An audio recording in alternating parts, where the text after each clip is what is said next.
যত বড় কঠিন রোগ হোক না কেন, যদি এই ছোট্ট দোয়াটা 7 বার পাঠ করতে পারেন, আল্লাহ পাক অবশ্যই তাকে পরিপূর্ণ সুস্থ করবে। যদি তার হায়াত থাকে, মৃত্যুর সময় যদি না এসে থাকে, তাহলে আল্লাহ অবশ্যই এই দোয়ার বরকতে তাকে সুস্থ করবে। নবীজি সাল্লাল্লাহু আলাইহি ওয়াসাল্লাম নিজে যখন কোনো অসুস্থ ব্যক্তির খবর পেতেন, তিনি ছুটে চলে যেতেন এবং এই দোয়াটা পাঠ করতেন। তিরমিজি শরীফের বর্ণনা আসছে, আব্দুল্লাহ ইবনে আব্বাস রাদিয়াল্লাহু তাআলা আনহু হাদিসটা বর্ণনা করেছেন। তিনি বলেন যে রাসূল সাল্লাল্লাহু আলাইহি ওয়াসাল্লাম এক অসুস্থ ব্যক্তির কাছে গেলেন এবং গিয়ে তার শিয়রে বসলেন, একেবারে তার পাশে বসলেন এবং মাথায় হাত দিয়ে তিনি এই ছোট্ট দোয়াটা পাঠ করলেন। এবং নবীজি আমাদেরকে উদ্দেশ্য করে ডাক দেয়া বলেন, শোনো, এই দোয়াটা যদি কোনো ব্যক্তির কাছে গিয়ে, যদি কোনো মুমূর্ষু ব্যক্তির কাছে গিয়ে, যদি কোনো অসুস্থ ব্যক্তির কাছে গিয়ে এই দোয়াটা তোমরা পাঠ করতে পারো, আর আল্লাহ যদি ওই সময় তার মৃত্যু না লিখে থাকে, তাহলে অবশ্যই আল্লাহ পাক এই দোয়ার বরকতে তাকে সুস্থ করবে, তাকে শেফায়ে আজেলা কামেলা দান করবে।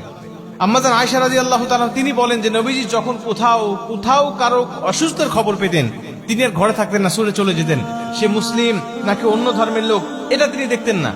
নবীজি সেখানে গিয়ে, তার কাছে গিয়ে নবী সাল্লাল্লাহু আলাইহি ওয়াসাল্লাম তার খোঁজ খবর নিতেন এবং তিনি মুসলিম হলে তার কাছে গিয়ে নবীজি সাল্লাল্লাহু আলাইহি ওয়াসাল্লাম এই দোয়াগুলো পাঠ করতেন এবং আল্লাহ পাক তাকে সুস্থ করে দিতেন। এই দোয়াটা পাঠ করার বরকতে আল্লাহ পাক তাকে সুস্থ করে দিতেন। দোয়াটি হলো ছোট্ট দোয়া, আসআলুল্লাহাল আযীম রব্বাল আরশিল আযীম আইয়াশফিয়াক। এই ছোট্ট দোয়া, আসআলুল্লাহাল আযীম রব্বাল আরশিল আযীম আইয়াশফিয়াক, এই ছোট্ট দোয়াটা আপনারা মুখস্থ করে নেবেন। প্রয়োজনে যারা ইউটিউবে ফেসবুকে দেখবেন, তারা আপনারা বারবার এটা শুনে অথবা নিজের টাইম লাইনে শেয়ার করে এটা বারবার শুনবেন এবং এটা মুখস্থ করে রাখবেন এবং অন্য মানুষগুলোকে শোনার সুযোগ করে দিবেন।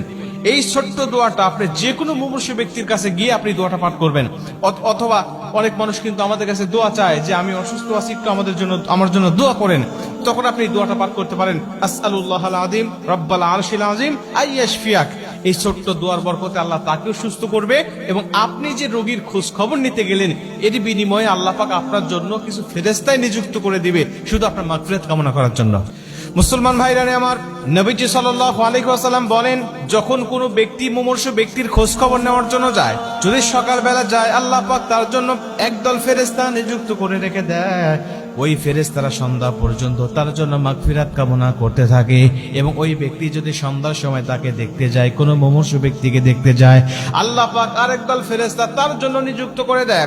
ফজর অবধি পর্যন্ত আল্লাহ রব্বুল আলামিনের কাছে ওই ফেরেশতারা ওই বান্দার জন্য আল্লাহ রব্বুল আলামিনের কাছে মাগফিরাত কামনা করতে থাকে।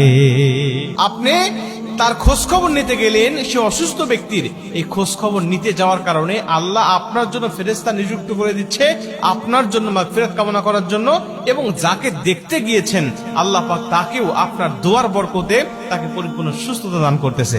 এই দোয়াগুলো পরীক্ষিত আমল, এটা সাহাবীদের আমল থেকে, নবীজি সাল্লাল্লাহু আলাইহি ওয়াসাল্লাম আমল থেকে এটা কিন্তু চলে আসতেছে। এজন্য আপনিও যখন কোনো মুমূর্ষু ব্যক্তির খোঁজ খবর পাবেন, তার কাছে গিয়ে আপনি এই দোয়াটা করবেন ইনশাআল্লাহ।